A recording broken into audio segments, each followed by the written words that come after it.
আসসালামু আলাইকুম। আপনি কি কখনো এমন এক মুহূর্তে পৌঁছেছেন যখন কারো কাছে কিছু বলার ছিল না, শুধু আল্লাহর কাছে আপনি কান্না করেছিলেন? যখন রাতের নিস্তব্ধতায় সবাই ঘুমিয়ে পড়েছে আর আপনি শুধু কেঁদেছেন, হে আল্লাহ, আমার দোয়া কবুল করে নাও। দিনের পর দিন, রাতের পর রাত আপনি হাত তুলে কেবল চেয়েছেন, বারবার চেয়েছেন, কিন্তু কিছুই হয়নি। মনে হয়েছে আল্লাহ বুঝিয়ে আপনার দোয়া কবুল করছেন না। যদি এমনটা আপনার সাথেও ঘটে থাকে, তাহলে আজকের এই ভিডিওটি শুধু আপনার জন্য।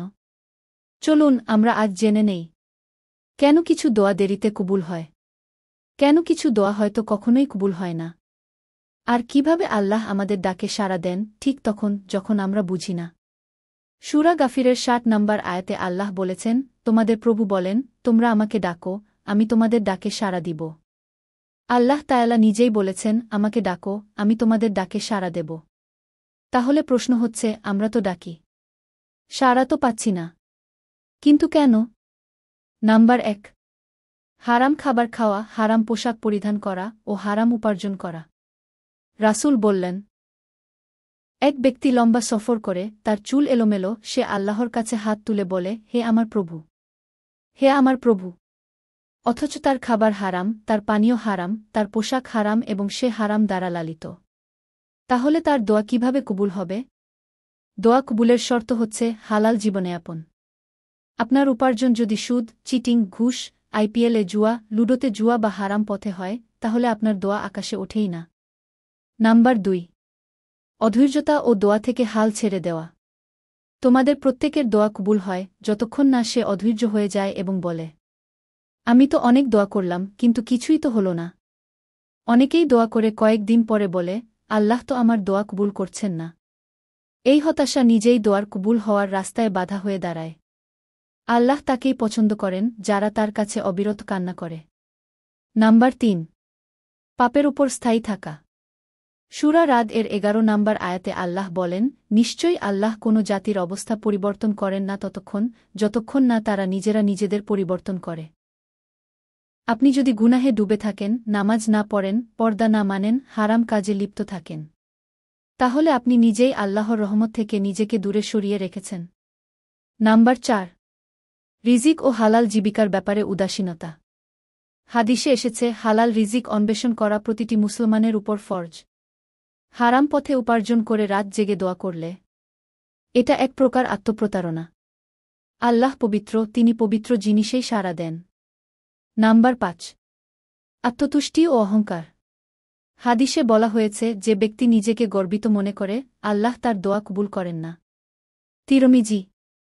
দোয়া হল এমন একটা বিষয় যা খুব বিনীতভাবে আল্লাহর কাছে চাইতে হয়, যেন আপনি আপনার মালিকের কাছে ভিক্ষা চাইছেন। আপনি যদি মনে করেন, আমি তো অনেক নেক কাজ করি, আমি তো জান্নাতি হব, এই ভাবনা আপনার দোয়া কবুলের পথে একটি অহংকারের পর্দা টেনে দেয়া। নাম্বার ৬, গাফিলতি ও অমনোযোগী হৃদয় নিয়ে দোয়া করা। হাদিসে এসেছে, আল্লাহ সেই দোয়া কবুল করেন না যা অমনোযোগী ও অখাঁটি হৃদয় থেকে করা হয়। আপনি মুখে বলছেন, ইয়া আল্লাহ, আমার উপর দয়া করো, অথচ মন তখন মোবাইলে বা অন্য চিন্তায় মগ্ন। এমন দোয়া আল্লাহর দরবারে পৌঁছায় না।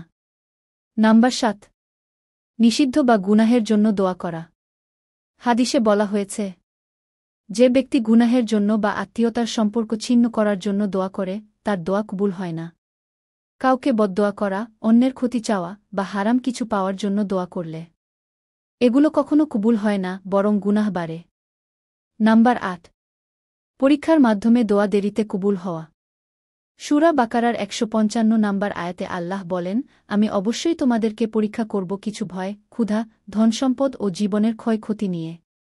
কখনো দোয়া তৎক্ষণাৎ কবুল হয় না, কারণ আল্লাহ চাইছেন, আপনি ধৈর্য ধারণ করুন, শিক্ষা নিন, আরও বেশি তার দিকে ফিরুন। তাহলে চলুন এবার আমরা জেনে নেই হাদিসের আলোকে দোয়া কবুলের সময়সমূহ। নাম্বার ১, তাহাজ্জুদের সময় রাতের শেষ তৃতীয়াংশে দোয়া কবুল হয়। আমাদের প্রিয় রসূল সাল্লাল্লাহু আলাইহি ওয়াসাল্লাম বলেছেন, প্রতিদিন রাতে আল্লাহ পৃথিবীর আসমানে নেমে আসেন, যখন রাতের শেষ তৃতীয়াংশ অবশিষ্ট থাকে এবং বলেন, কেউ কি আছে আমাকে ডাকবে, আমি তার ডাকে সাড়া দেব? কেউ কি আমার কাছে কিছু চাইবে, আমি তাকে তা দেব? আল্লাহ নিজে আমাদের ডাকছেন, তাহাজ্জুদের সময় ঘুম থেকে উঠে দুহাত তুললে কারও মধ্যস্থতা লাগে না। একেবারে সরাসরি আল্লাহর সাথে যোগাযোগ। নাম্বার 2, ইফতারের সময় রাসূল সাল্লাল্লাহু আলাইহি ওয়াসাল্লাম বলেছেন, 3 জনের দোয়া ফিরিয়ে দেয়া হয় না। তার মধ্যে একজন হল রোজাদার ব্যক্তি যখন ইফতার করে। ইফতারের সময় অনেকেই ফোন নিয়ে বসে থাকে, খাবারের ছবি তোলে, অথচ সেটা দোয়ার জন্য সবচেয়ে মহান মুহূর্ত। নাম্বার 3, জুমার দিনে বিশেষ মুহূর্ত। হাদিসে এসেছে, জুমার দিনে এমন একটি সময় আছে যখন কোনো মুসলমান সেই সময়ে দোয়া করলে আল্লাহ তার দোয়া কবুল করেন। অনেক আলেম বলেন এটা আসরের পর সূর্য ডোবার আগ মুহূর্ত। শুক্রবার শুধু মসজিদে যাওয়া নয়, সারা দিনে একবার হলেও একাকী হয়ে দোয়া করুন। নাম্বার 4, আজান ও ইকামতের মাঝে দোয়া কবুল হয়। আবু দাউদ শরীফের হাদিস এসেছে, দোয়া কবুল হওয়ার সময় হল আজান ও ইকামতের মাঝখানে। আজানের পর ফেসবুকে স্ট্যাটাস না দিয়ে ইকামতের আগ পর্যন্ত দোয়া করুন, কারণ এটা সেই মুহূর্ত যেখানে দোয়া বিফলে যায় না। নাম্বার 5, কষ্টের মুহূর্তে বা নিরুপায় অবস্থায় দোয়া কবুল হয়।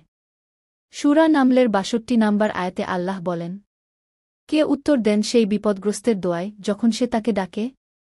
আপনি যখন সত্যিই নিরুপায়, কারো সাহায্য নেই, মনে রাখুন আল্লাহ তখন সবচেয়ে বেশি শোনেন। এবার আমরা জানব কিভাবে দোয়া করলে দোয়া কবুল হয়। নাম্বার 1, দোয়ার শুরু ও শেষে আল্লাহর প্রশংসা ও দরুদ দিয়ে দোয়া করুন। হাদিসে এসেছে, তোমরা যখন দোয়া করো তখন প্রথমে আল্লাহর প্রশংসা করো এবং রাসূল এর উপর দরুদ পাঠ করো, এরপর যা ইচ্ছা চাও। দরুদ ছাড়া দোয়া অসম্পূর্ণ, কারণ রাসূল সাল্লাল্লাহু আলাইহি ওয়াসাল্লাম আমাদের জন্য আল্লাহর কাছে সুপারিশ করবেন। নাম্বার 2, দোয়া 3 বার করে চাওয়া। আমাদের প্রিয় রাসূল যখন কিছু চাইতেন 3 বার বলতেন। আপনি যদি সত্যিই চান তাহলে অন্তত 3 বার বলুন, অন্তত 3 বার কাঁদুন। নাম্বার 3, কান্না করে দোয়া করা। হাদিসে বলা হয়েছে, আল্লাহ সেই বান্দার দোয়া ফিরিয়ে দেন না যে কাঁদতে কাঁদতে দোয়া করে। চোখের পানি হোক তোমার দোয়ার সবচেয়ে বড় প্রমাণ। কান্না দোয়াকে উঁচুতে তোলে। নাম্বার 4, গুনাহ স্বীকার করে দোয়া করা। হযরত ইউনুস আলাইহিস সালাম দোয়া করেছেন, তুমিই একমাত্র উপাস্য, আমি ছিলাম জালিমদের একজন। সূরা আম্বিয়া আয়াত 87। আল্লাহ তখনই ক্ষমা করেন যখন আপনি বলেন, হে আল্লাহ, আমি ভুল করেছি, আমি গুনাহগার, কিন্তু তোমারই দয়ার ভিখারি। নাম্বার 5, দোয়ার সময় দৃঢ় বিশ্বাস রাখা। হাদিসে এসেছে, তোমরা দোয়া করো এই বিশ্বাস নিয়ে যে আল্লাহ দোয়া কবুল করবেন। কিন্তু এমন মন নিয়ে দোয়া করো না, হয়তো হবে, হয়তো হবে না। বিশ্বাসহীন দোয়া, এটা শুধু কথা, অন্তরের চাওয়া নয়। আল্লাহ আমাদের চাওয়ার শক্তি অনুযায়ী পুরস্কার দেন। প্রিয় ভাই ও বোনেরা, হয়তো আমরা অনেকেই দোয়া করছি, কিন্তু ভুল সময়ে ভুলভাবে অবিশ্বাস নিয়ে দোয়া করি। আজ থেকে প্রতিজ্ঞা করুন, তাহাজ্জুদের সময় উঠব, দরুদ পাঠ করে কাঁদব এবং দৃঢ় বিশ্বাস নিয়ে হাত তুলব। ইনশাআল্লাহ, আল্লাহ আমার দোয়ায় উত্তর দেবেন। আমিন।